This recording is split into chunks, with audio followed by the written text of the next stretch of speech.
Power is not about who shouts the loudest. It is about who controls the silence. In the underworld of New York, everyone knew that Adrian Vico was the king of silence. He was a man who could end a bloodline with a subtle nod. But his fiancée, Charlotte Banks, believed that power was a tool, to be flaunted, a weapon to hurt those beneath her. She thought the world was her playground, and everyone else was just scenery. She was wrong. She made the mistake of thinking the quiet girl pouring the wine was just a waitress. She didn't know that some people hide in the shadows, not because they are afraid, but because they are hunting. This is the story of how a spilled glass of champagne toppled an empire. The rain over Manhattan was relentless, hammering against the bulletproof windows of the Phantom 8 Rolls-Royce as it pulled up to the curb. The valet, a young man shivering in his uniform, rushed forward with an umbrella, but the woman stepping out didn't even acknowledge his existence. Charlotte Banks adjusted her white mink coat, her eyes scanning the entrance of L'Obsidian with a look of perpetual dissatisfaction. On her finger, a 10-carat diamond sat heavy and cold, a promise ring from the man following her out of the car. Adrian Vico emerged into the New York night. He was a man built of sharp angles and bespoke Italian wool. He didn't look at the valet, or the passers-by, or the flashing lights of the city. His eyes were dark, devoid of the sparkle that lived in Charlotte's. He was the don of the Vico crime family, the invisible hand that moved the chess pieces of the Eastern Seaboard's logistics and shipping unions. "Do try to look alive, Adrian," Charlotte snapped, linking her arm through his. "This serves the best truffle risotto in the city, and I need to be seen. The senator's wife is supposed to be here." Adrian said nothing. He simply checked his Patek Philippe watch, a subtle tick of annoyance in his jaw. He was a man of business. Charlotte was his business partner's daughter. The engagement was a merger, not a romance. It was a bridge between the Vico muscle and the Banks' political influence. He tolerated her vanity because it was profitable. Inside L'Obsidian was a sanctuary of gold leaf and velvet. The air smelled of expensive perfume, seared scallops, and old money. The maitre d', a sweating man named Pierre, bowed low. "Mr. Vico, Ms. Banks, your usual table is ready. The private alcove near the fireplace." "Finally," Charlotte huffed, brushing past him. "And tell the staff not to hover tonight. The service last time was atrocious." Pierre nodded nervously. "Of course, madame. We have assigned Maeve to your table tonight. She is our most discreet and efficient server." Adrian's eyes flickered. He didn't care about servers. He cared about the distinct lack of security at the back exit he had noted upon entry. He sat down, his back to the wall, his eyes scanning the room out of habit. Maeve Reeves approached the table. She was nondescript in the best way possible. Her uniform was crisp, her dark hair pulled back in a severe bun, her face devoid of makeup. She moved with a strange, fluid grace, making no sound on the plush carpet. She held a bottle of Dom Perignon, 2012 vintage, with practiced ease. "Good evening, Mr. Vico, Ms. Banks," Maeve said. Her voice was low, steady, and utterly calm. "Sparkling or still water to start?" Charlotte didn't look up from her phone. "Just pour the champagne, and don't fill it to the brim like a peasant. Halfway." Maeve nodded and began to pour. Her hand was steady. "So," Charlotte said, finally looking at Adrian, her voice carrying across the quiet room. "Daddy says the union deal is stalling. He thinks you're losing your touch." Adrian's eyes narrowed. "Your father should worry about his polls. I handle the streets." Well, maybe the streets need a firmer hand. Charlotte laughed, a cruel tinkling sound. She gestured wildly with her hand, forgetting the proximity of the crystal flute Maeve was filling. Her fake nail clipped the edge of the bottle. It happened in slow motion. The bottle didn't fall, but the flute tipped. A splash of gold liquid cascaded over the edge of the table, landing squarely on Charlotte's limited edition Hermes Birkin bag, sitting on the extra chair. Silence slammed into the room. It was absolute and terrifying. The clinking of silverware stopped at the surrounding tables. Charlotte stared at the wet spot on the leather. Her face turned a shade of red that matched the lobster on the neighboring table. She looked up at Maeve, her eyes wide with a venomous rage. "You stupid, clumsy little cow," Charlotte hissed. Maeve didn't flinch. She set the bottle down on the side table and immediately produced a linen cloth from her apron. "I apologize, Miss Banks." "Let me smack." The sound echoed through the restaurant. Charlotte had backhanded Maeve across the face. Maeve's head whipped to the side. A small trickle of blood appeared at the corner of her lip, but she didn't gasp. She didn't cry. She didn't drop the cloth. She slowly turned her head back to face Charlotte. Her expression hadn't changed. It was still blank, but her eyes had shifted. They were no longer the eyes of a waitress. They were the eyes of a soldier assessing a threat. "My bag is worth more than your entire life," Charlotte screamed, standing up and knocking her chair back. "Adrian, look at this." She ruined the leather. Adrian remained seated, sipping his water. He watched Maeve. He had seen men take beatings in basements who showed more fear than this girl. "It is just champagne, Charlotte," Adrian said, his voice bored. "It will dry." "It is about respect," Charlotte shrieked. She grabbed a glass of water from the table and threw it in Maeve's face. The ice cubes hit Maeve's cheekbone with a crack. Water soaked her white shirt.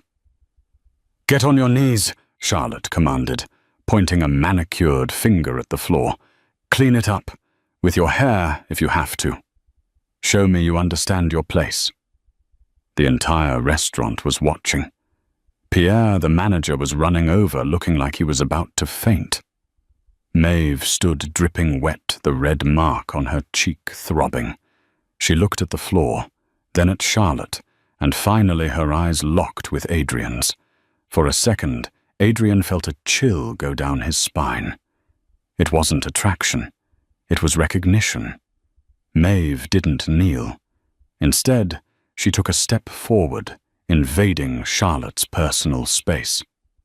"I will fetch a leather specialist from the back," Maeve said, her voice dropping an octave, losing the customer service lilt. "But I will not kneel. Not for you." Charlotte laughed, a sound of pure disbelief. "Did you hear that, Adrian? She won't kneel. She thinks she has a choice." She turned to Pierre, who had arrived breathless at the table. "Fire her, now, and ensure she never works in this city again. I want her blacklisted from every diner, cafe, and hot dog stand in Manhattan." Pierre was shaking. "Miss Banks, please, Maeve is our best." "Do it." Charlotte slammed her hand on the table. "Pack your things, Maeve," Pierre whispered, unable to look her in the eye. "I'm sorry." Maeve untied her apron slowly.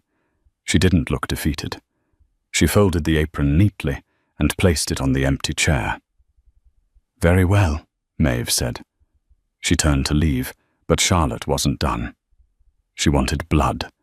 She wanted the total destruction of the girl's dignity. "Wait," Charlotte snapped. "I didn't say you could leave. You haven't paid for the damage." She looked at Adrian. "Honey, call your boys. Make sure she understands what happens when you damage our property." Adrian frowned. This was messy. It was beneath him. "Charlotte, enough. Let the girl go." "No." Charlotte was drunk on the adrenaline of her own tantrum. She grabbed Maeve's arm. "You don't walk away from me." Maeve's reaction was instantaneous. In a blur of motion, she twisted her wrist, breaking Charlotte's grip, with a technique that was too precise to be accidental. She didn't hurt Charlotte, but she neutralized the hold instantly. Charlotte stumbled back, gasping.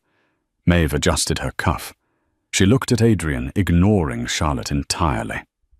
"Mr. Vico," Maeve said, "control your second. She is violating the sanctity of Tregua." Adrian froze. His glass stopped halfway to his mouth. Tregua, the truce, it was an old term, a very old term. It referred to the neutral ground rules established by the 5 families in the 1980s. Restaurants of a certain caliber were considered Switzerland. No business, no violence, no disrespect. It was a rule that had largely been forgotten by the younger generation of mobsters, but the old guard and the people who served them knew it well. "What did you say?" Adrian asked, his voice low and dangerous. "You heard me," Maeve said. She wiped the blood from her lip with her thumb. "We are in a place of dining. You do not bring the street into the kitchen.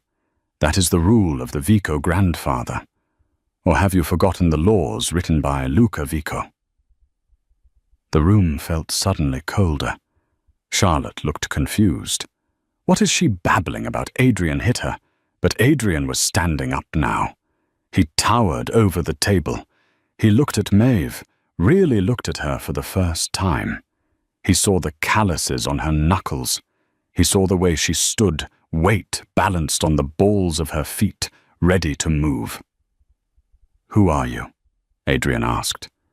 "Just a waitress who knows her history," Maeve replied, "and someone who knows that a man who cannot control his woman cannot control his territory."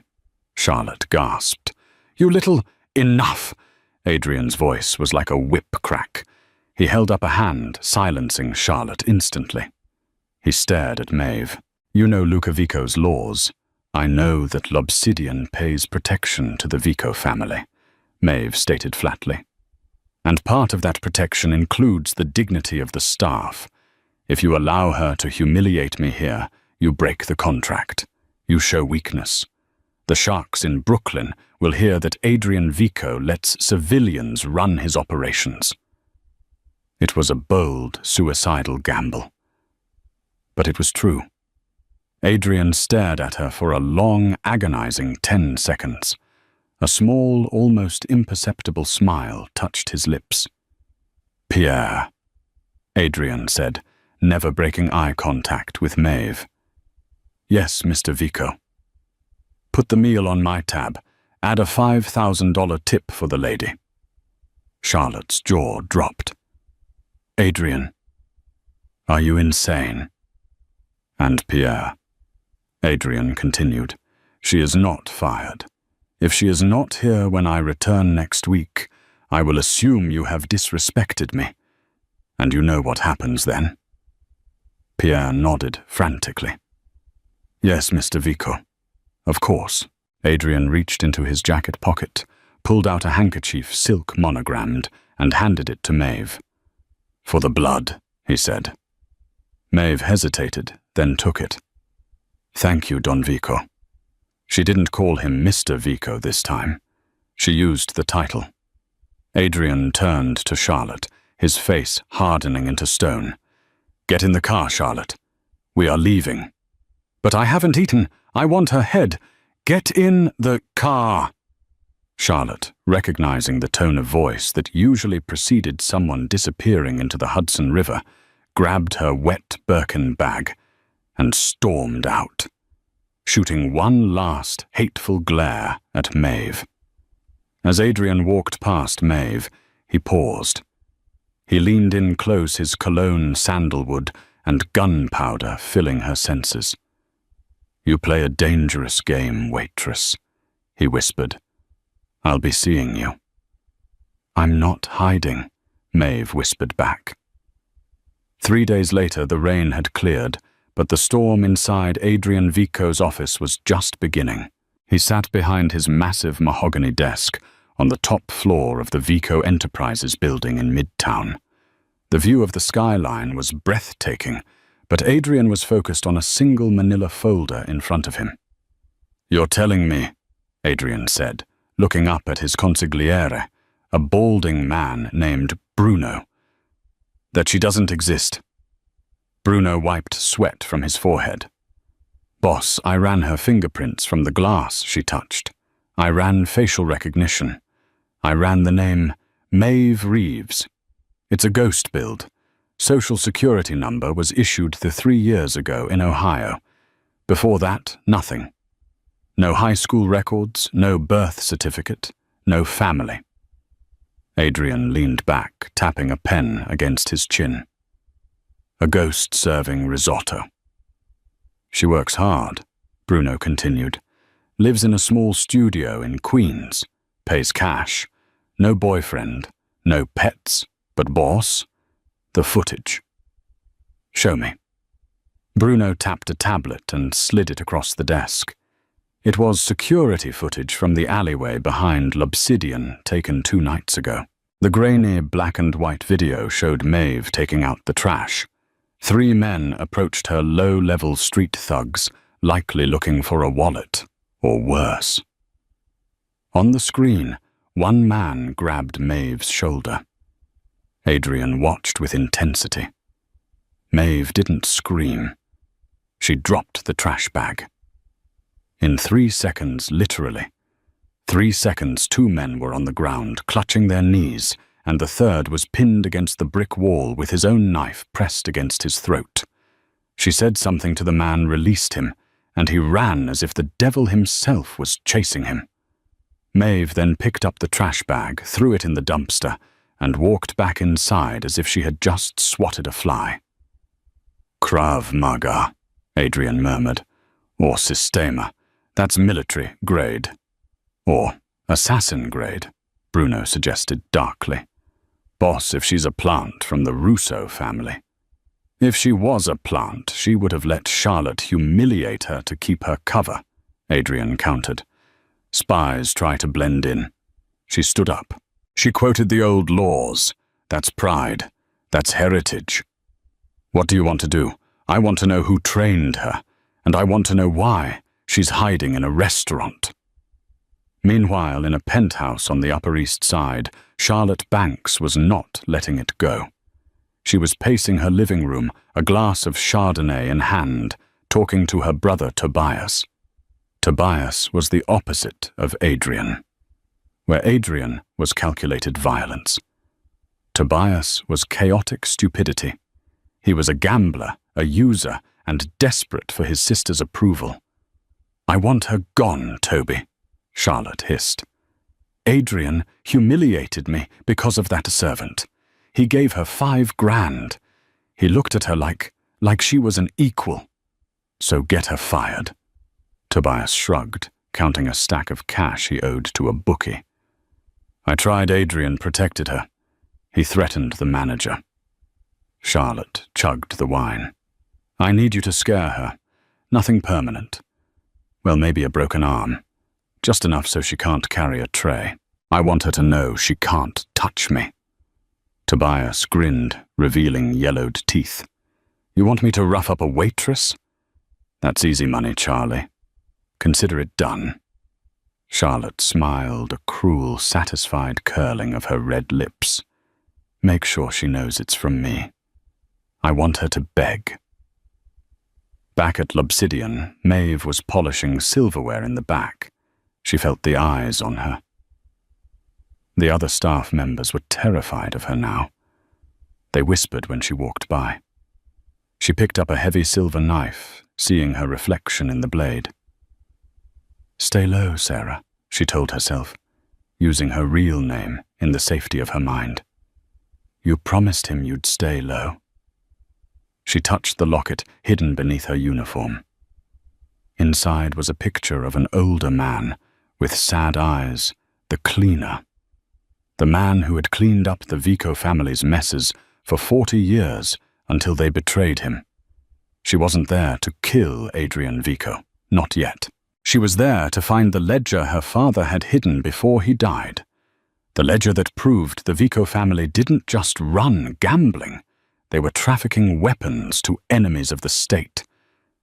But she hadn't anticipated Charlotte Banks. And she hadn't anticipated that Adrian Vico would be honorable. The back door creaked open.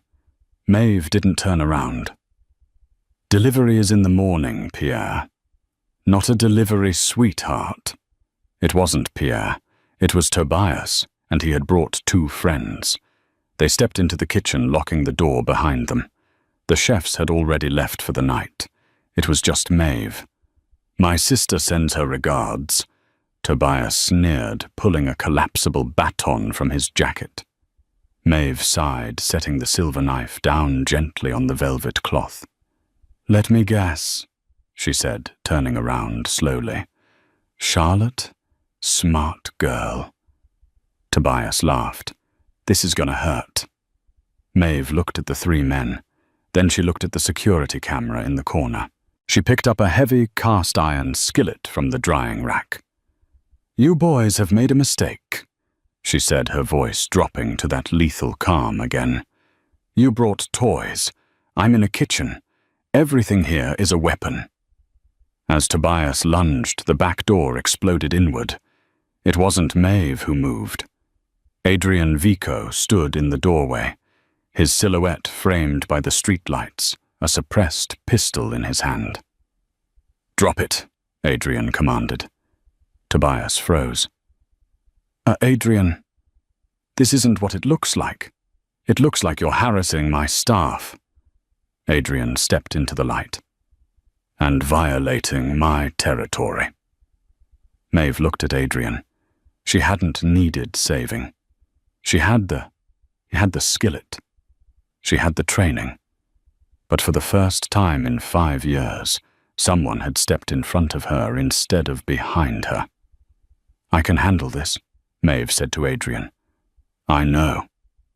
Adrian replied, holstering his gun but keeping his eyes on Tobias. "But tonight I'm not the customer. I'm the owner."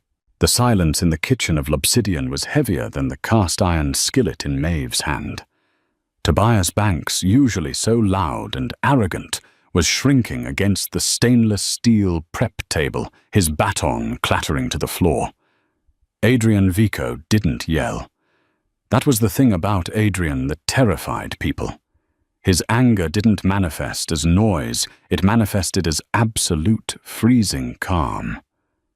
He walked over to Tobias, his polished shoes crunching on a stray piece of lettuce. "You brought weapons into my establishment," Adrian said softly.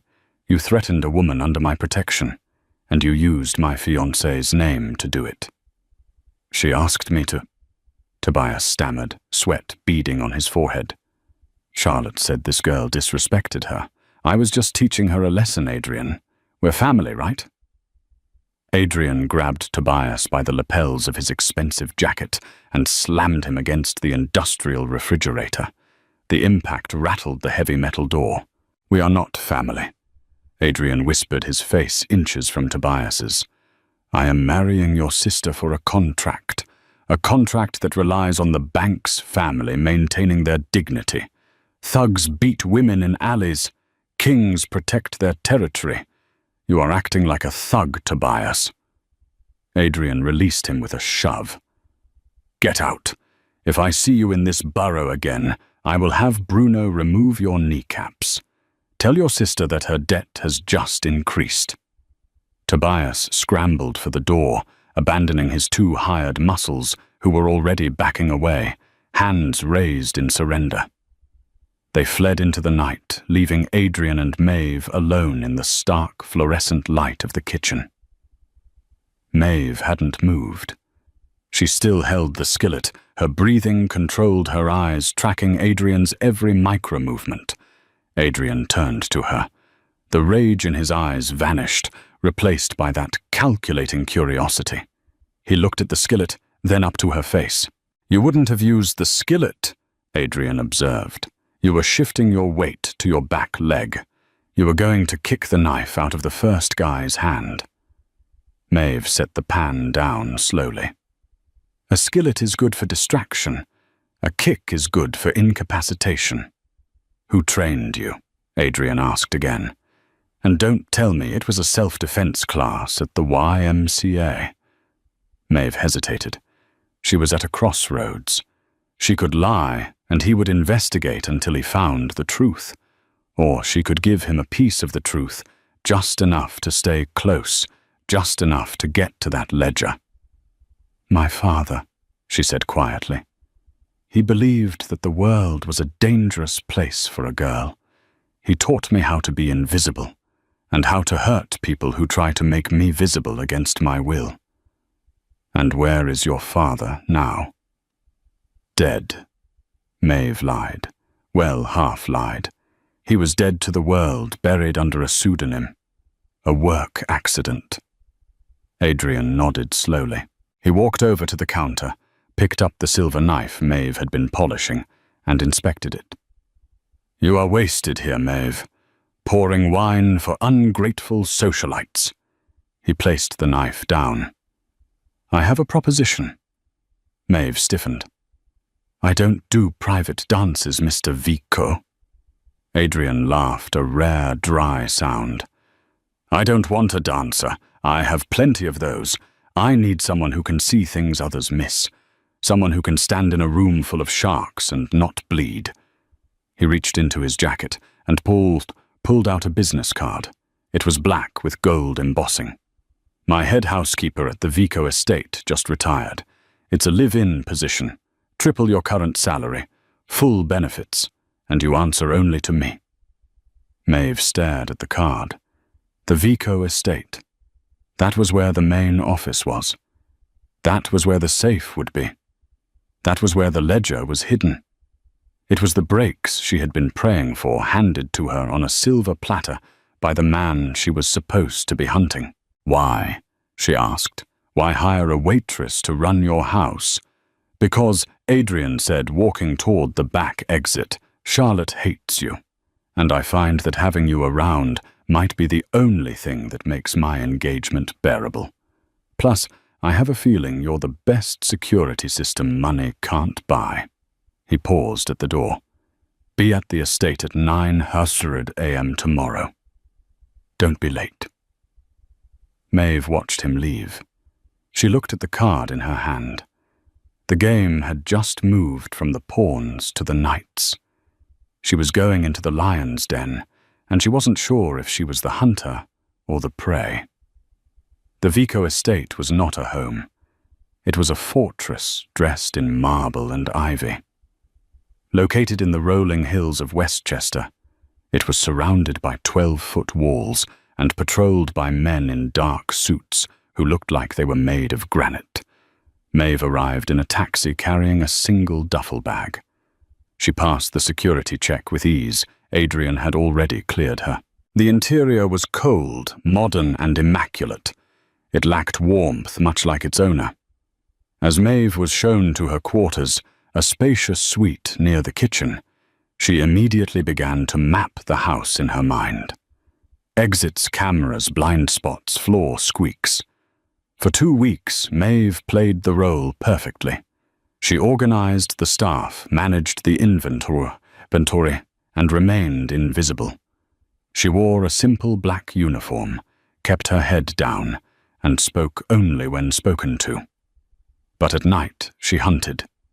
Using a signal jammer she had built from spare radio parts, she disabled the hallway cameras for 3-minute intervals, just enough time to slip into the West Wing, where Adrian's office was located. She searched the filing cabinets. Nothing.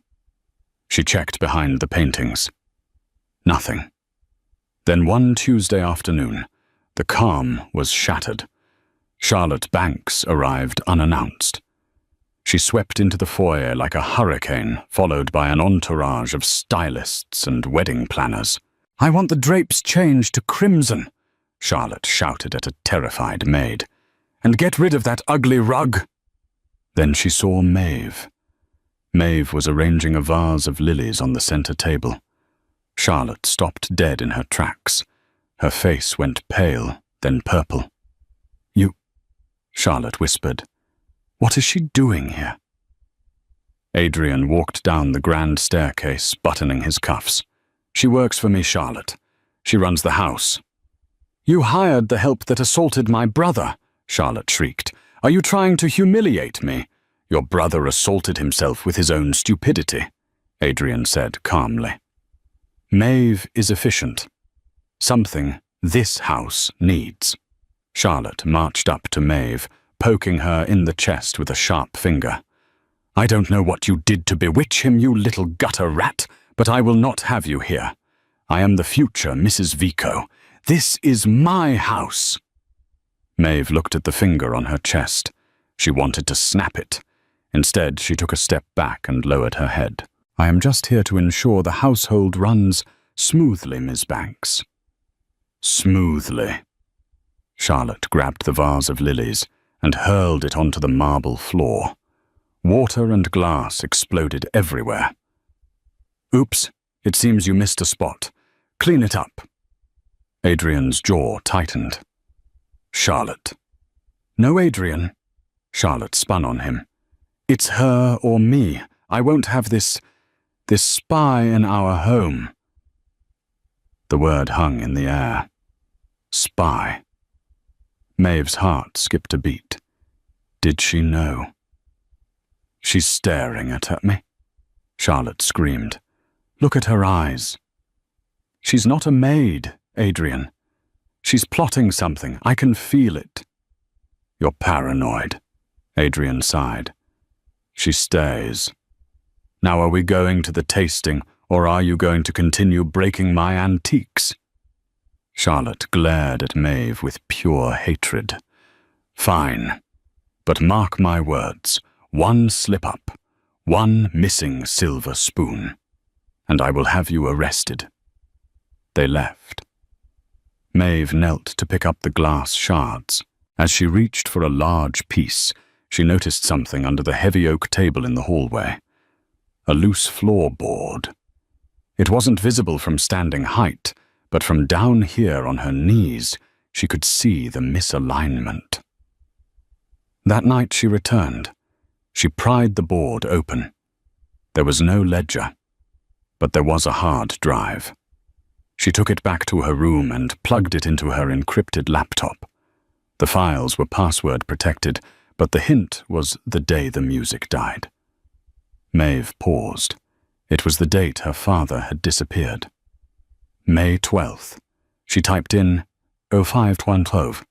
Access granted. Her eyes widened as she scrolled through the documents. It wasn't just a ledger of gambling debts. It was a log of payoffs. To judges, to police captains.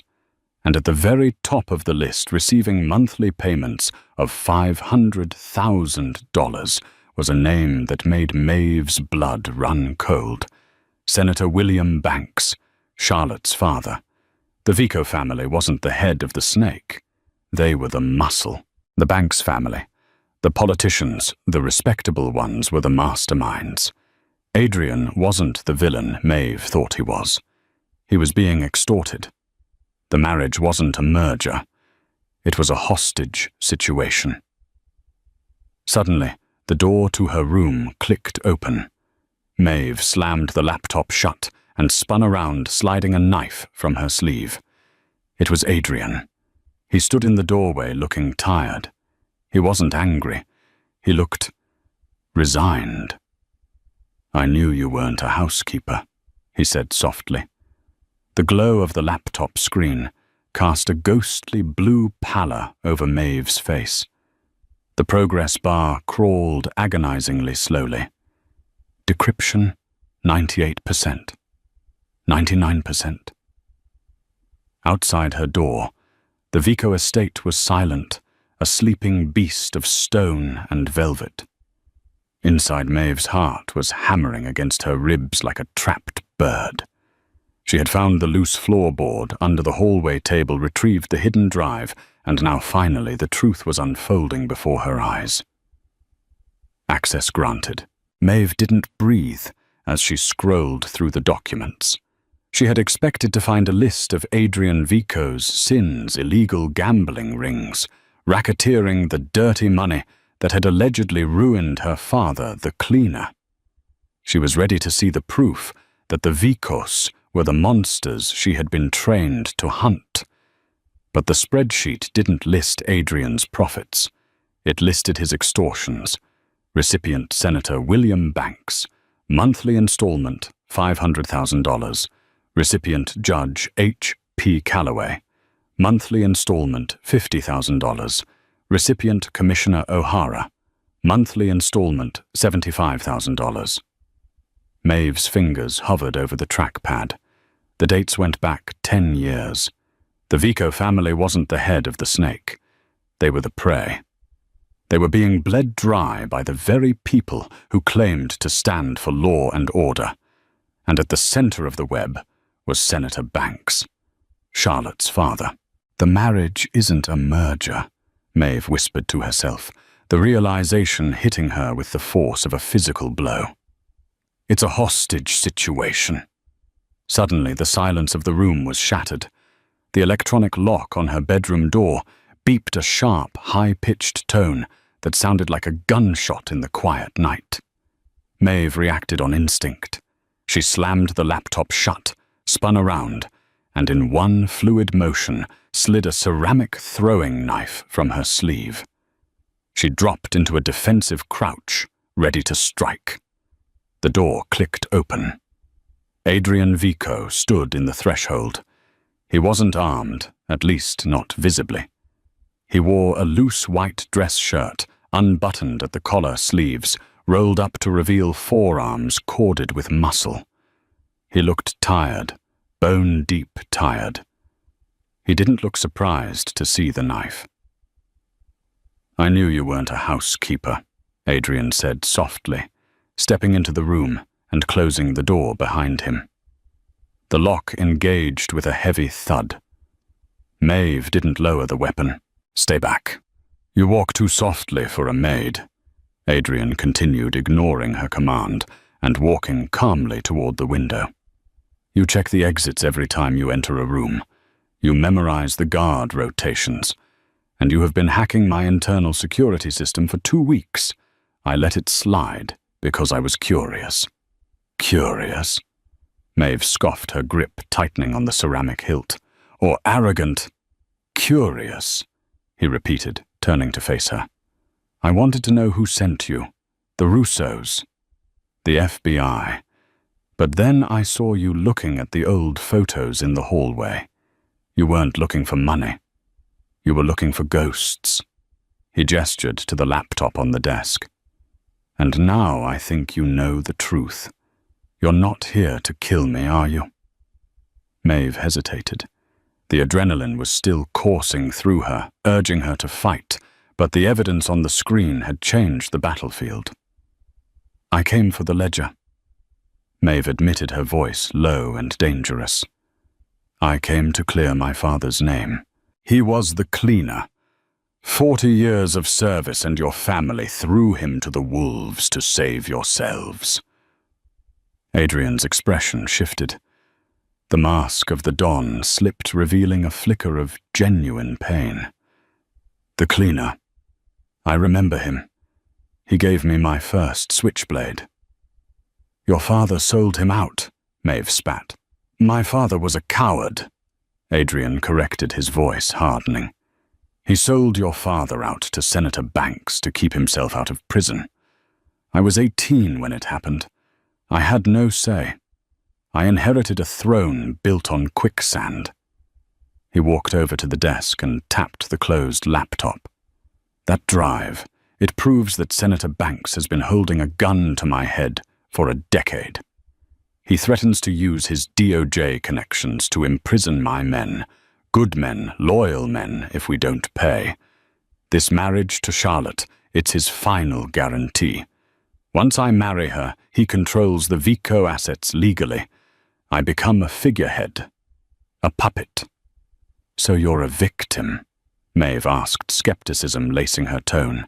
"I am a prisoner," Adrian said, his eyes burning with a cold blue fire. "But I am planning a jailbreak." He looked at Maeve, assessing her. "Tomorrow night is the engagement gala. Every major crime boss and politician in New York will be there. Senator Banks will be there. And what are you going to do? I'm going to kill the Alliance, Adrian said. I need the original physical ledger, the one Banks keeps in a briefcase, handcuffed to his wrist. The digital copy is good for leverage, but the physical book contains the handwritten notes, the signatures. That is the bullet that kills his career. Why tell me? Maeve asked. I could send this to the press right now. Because you can't get close enough to Banks to get the physical book. And I can't leave the podium, Adrian replied. I need someone no one suspects, someone invisible, someone who can stand in a room full of sharks and not bleed. Maeve looked at him. She saw the desperation he hid so well behind his bespoke suits and icy demeanor. He was asking her to trust the enemy of her father, to take down the man who actually destroyed him. If I help you, Maeve said, lowering the knife slowly. I get the original physical ledger, the one that exonerates my father, and I walk away. No retribution. You have my word, Adrian said solemnly, and a Vico never breaks his word to a partner. The following night, the Vico estate was transformed. The austere, cold marble of the main hall was draped in crimson velvet and gold silk. Crystal chandeliers dripped light onto a sea of tuxedos, ball gowns, and forced smiles. The air smelled of expensive perfume, imported orchids, and the metallic tang of betrayal. It was the engagement gala, the Red Gala. Charlotte Banks was the centerpiece. She wore a blood-red gown that cost more than most people earned in a decade. Diamonds dripped from her neck and ears, flashing blindingly under the lights. She clung to Adrian's arm, preening for the flashing cameras of the social press, her smile tight and victorious. Adrian looked the part of the devoted fiancé, but his eyes were cold, scanning the room, calculating. Senator Banks held court near the open bar. He was a man who wore power like a second skin, expansive, loud, and utterly corrupt. He was shaking hands with the very judges he was bribing, his laugh booming over the string quartet. And Maeve was invisible. She moved through the crowd in her black server's uniform, a tray of champagne flutes balanced perfectly on one hand. Her hair was pulled back, her face devoid of makeup, her demeanor subservient. But in her right ear, concealed by a strand of hair, was a tiny, high-tech earpiece. Target is moving to the library. Adrian's voice crackled in her ear, barely a whisper. He has the briefcase. He never lets it out of his sight. Maeve didn't look at Adrian. She kept her eyes down. I see him. He's flanked by 2 security detail. I'll pull the security, Adrian said. Watch for the signal. Maeve watched as Adrian gracefully extricated himself from Charlotte's grip. He walked over to the head of security and whispered something. Moments later, the 2 guards flanking Senator Banks tapped their earpieces and moved toward the front entrance, leaving the senator exposed. Banks, confident in his untouchability, didn't notice. He turned and headed toward the private library for a meeting. Maeve slipped into the service corridor that ran parallel to the main hallway. She moved fast, her soft-soled shoes making no sound on the parquet floor. She reached the library service entrance just as Banks walked in through the main doors. She cracked the door open an inch. Inside, Banks was meeting with Don Russo, the head of the rival family. The wedding is in 3 days, Banks was saying, pouring himself a scotch with his free hand. The briefcase sat on the floor, touching his leg. After that, Adrian is irrelevant. We can liquidate him within the month. A tragic boating accident, perhaps. Charlotte inherits the empire. I control her, I control the ports. Maeve's breath hitched. They weren't just planning a takeover. They were planning an execution. And the girl? Russo asked, his voice gravelly. The waitress. She caused a scene at the restaurant. It makes us look weak. Banks chuckled a dark, wet sound. Charlotte has arranged for her to have an accident tonight. Something tragic. A fall down the service stairs. She's become inconvenient. Maeve's grip tightened on her tray until her knuckles turned white. They were going to kill her. Tonight. Now, Banks said, setting his glass down.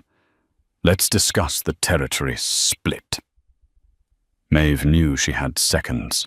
She couldn't fight them both, not with armed guards likely just outside the main door. She needed chaos. She pulled her phone from her apron pocket. She had hacked the estate's environmental controls hours ago. "Burn it down," she whispered. She tapped the screen. Beep, beep, beep. The fire alarm screamed through the house, a deafening, pulsing shriek. Strobe lights began to flash in the hallway. Banks and Russo jumped, confused. "What the hell is that?" Banks yelled, looking around wildly. "Is it a raid?" In the confusion, Maeve moved. She didn't walk. She exploded into motion. She burst from the hidden service door, a blur of black uniform. Before Banks could process the movement, Maeve had rolled across the Persian rug. She grabbed the handle of the briefcase. It wasn't handcuffed to him. He had unclipped it to pour his drink. "Hey!" Banks screamed, dropping his glass. Maeve didn't stop. She grabbed the heavy leather case and sprinted for the side door that led to the East Wing corridor. "Security, stop her!" Banks bellowed, his face turning a shade of purple. Maeve burst into the hallway, the heavy briefcase banging against her leg. The alarm was still blaring, masking the sound of her footsteps. She needed to get to the rendezvous point, the main staircase. She turned the corner, sprinting full tilt, and skidded to a halt. Blocking her path was a wall of muscle in a tuxedo. It was Tobias Banks, and he was holding a gun. Going somewhere. Tobias grinned, his teeth yellow and predatory. "Charlotte told me you might try to steal the silver. Looks like you took the whole bag." Maeve froze. She was trapped. Behind her, she could hear the heavy thud of Banks's security team approaching. In front of her, a man who wanted her dead. "Move, Tobias," she warned, dropping the briefcase and shifting her stance. "You don't want to do this." "Oh, I really do," Tobias sneered. "I've been waiting for this since the kitchen." He raised the gun, aiming for her chest. Bang! The gunshot tore through the hallway louder than the alarm. Maeve flinched instinctively, bringing her arms up, but she felt no impact, no pain. She opened her eyes. Tobias looked down, a look of utter shock plastered on his face. A crimson stain was spreading rapidly on his shoulder. His gun clattered to the floor as he collapsed to his knees, gasping. Standing behind him at the far end of the hall was Charlotte Banks. She held a small, pearl-handled pistol. Her hand was shaking violently, but her eyes were wide, manic, and terrifying. Maeve stared at her, horrified. "You shot him. He was in the way." Charlotte stammered, her voice trembling. She stepped over her groaning brother as if he were a piece of furniture. She looked at Maeve, and the fear in her eyes was replaced by a rabid hunger.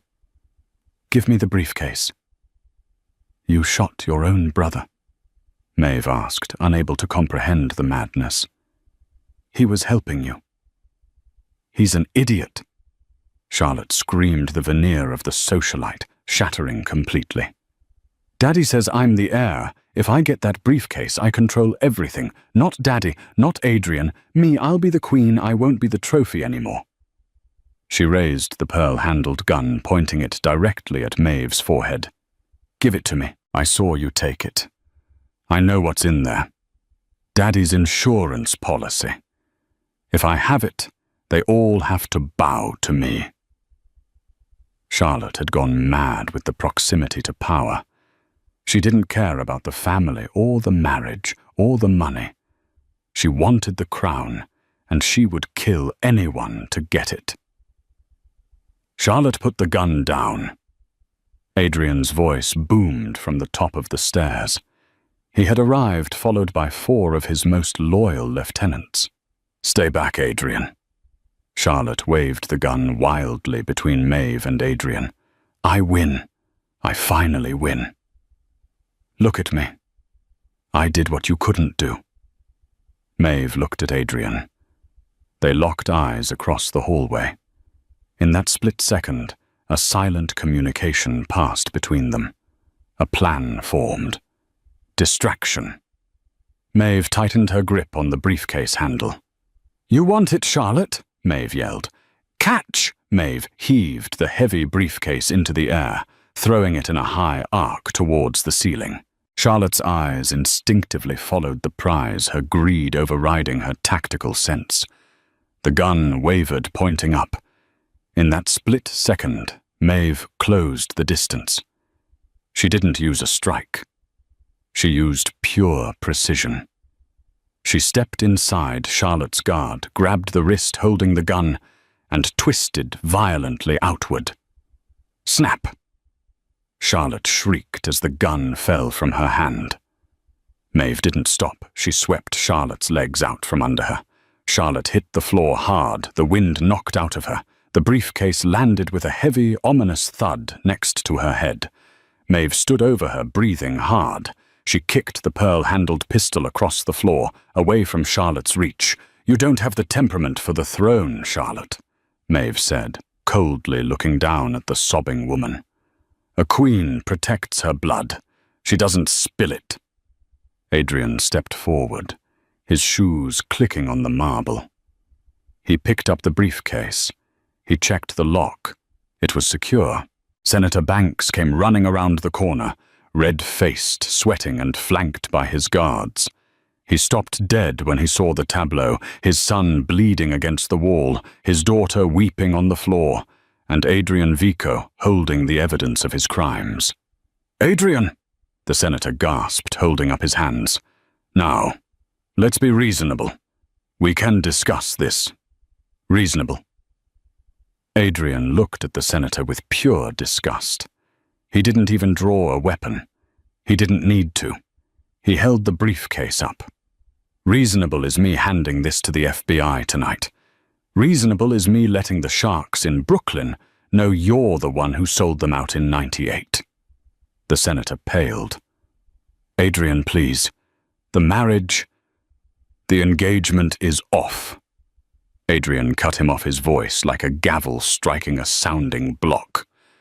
"You will resign from the Senate tomorrow for health reasons. You will liquidate your assets and transfer the funds to the account I provide. And you will never step foot in New York again." "And if I refuse," Banks whispered, looking at his guards. "Then I open the case," Adrian said simply, "and I release the pages about the judges and the police commissioner. You won't go to jail, William. You'll be dead within the hour." The senator looked at his children, his legacy broken on the floor. He looked at Maeve, the waitress who had outplayed him. He slumped defeated, the air leaving his lungs. "Done," he whispered. Adrian turned to Maeve. He didn't smile, but he nodded. A nod of respect. A nod of partnership. The war was over. The cleanup was just beginning. The fall of the House of Banks was not a loud explosion, but a slow, suffocating crumble. For weeks, the headlines were dominated by the abrupt retirement of Senator William Banks due to unspecified health issues, a polite euphemism for political execution. The scandal was surgically precise. The Vico family's operations remained untouched, a phantom in the night, while the Banks family's assets were frozen, seized, or dissolved. Charlotte Banks had been shipped off to Paris, exiled to a life of quiet irrelevance, stripped of the influence she had wielded like a cudgel. 1 month later, the autumn rain returned to New York, washing away the grime of the city, but leaving the steel and stone glistening with a renewed, dangerous edge. Maeve stood on the tarmac of the private airfield in New Jersey, the wind whipping the hem of her trench coat against her legs. The scent of jet fuel and damp asphalt filled the air. Over her shoulder hung a single battered duffel bag, the same one she had arrived with. Inside, tucked safely in a waterproof pouch, was the digital copy of the exoneration papers. Her father was free. The debt was paid. The mission was over. She looked at the small Cessna waiting to take her north. It looked like safety. It looked like a quiet life, where the only sharp objects were bread knives and the only heat came from a convection oven. "You're leaving." The voice cut through the drone of the wind, low and steady. Maeve didn't jump. She simply turned. Adrian Vico walked toward her across the wet tarmac. He was alone. There were no bodyguards, no armored SUVs, no entourage of yes-men. He wore a charcoal overcoat, the collar turned up against the chill, his hands deep in his pockets. He looked different, lighter perhaps, or maybe just more focused.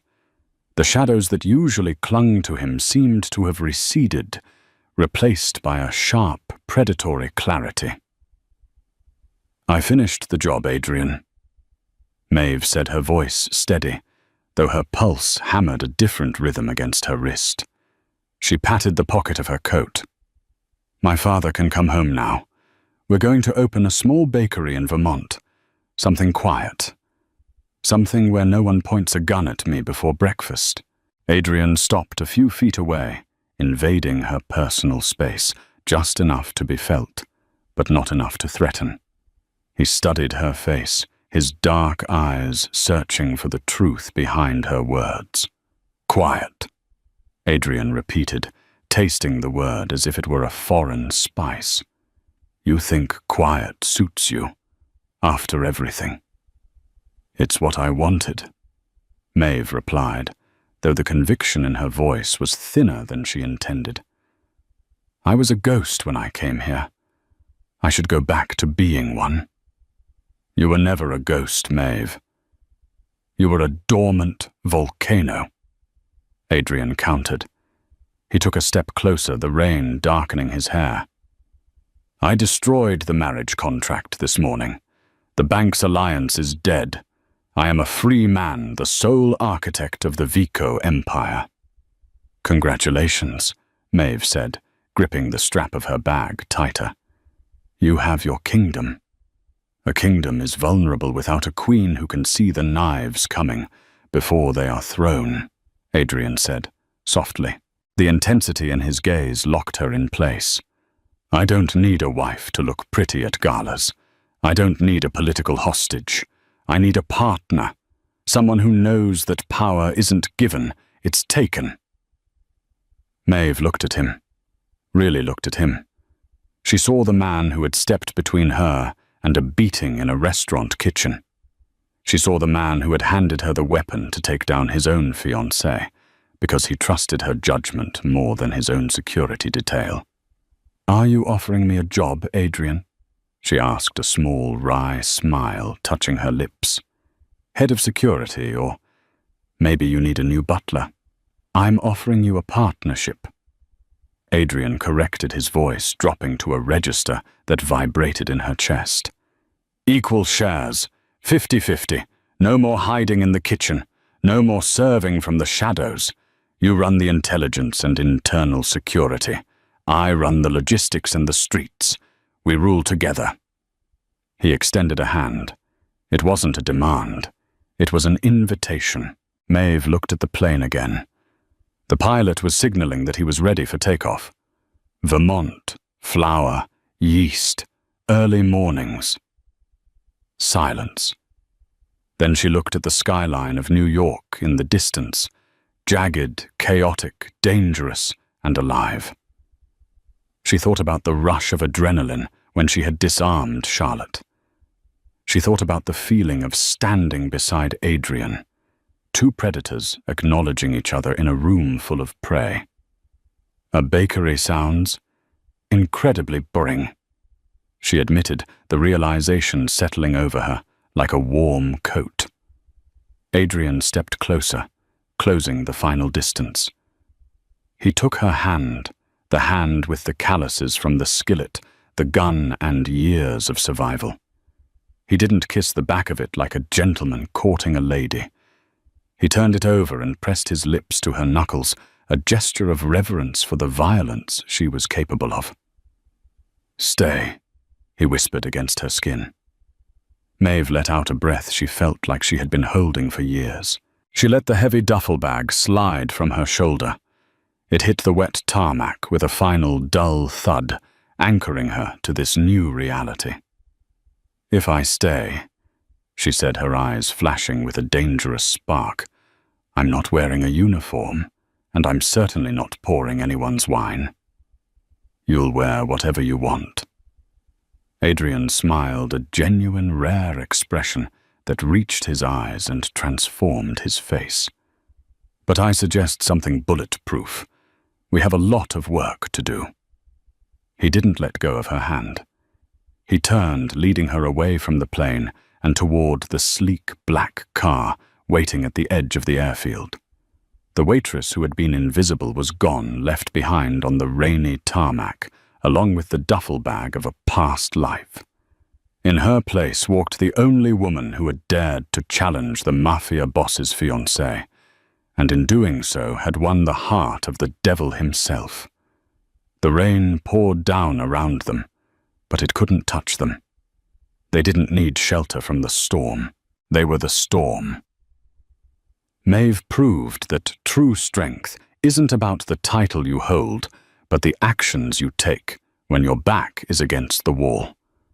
She went from pouring champagne to controlling the empire because she knew her own worth when no one else did. Charlotte Banks had money and influence, but she lacked character, and in the end, that cost her everything. In a world of wolves, don't be the sheep, and don't be the loud dog barking at the gate. Be the lioness waiting in the tall grass. If you enjoyed this story of justice, betrayal, and romance, please hit the like button. It really helps the channel grow. And don't forget to subscribe and turn on the notification bell so you never miss a new story. Who should we write about next? Let me know in the comments below. Thanks for watching.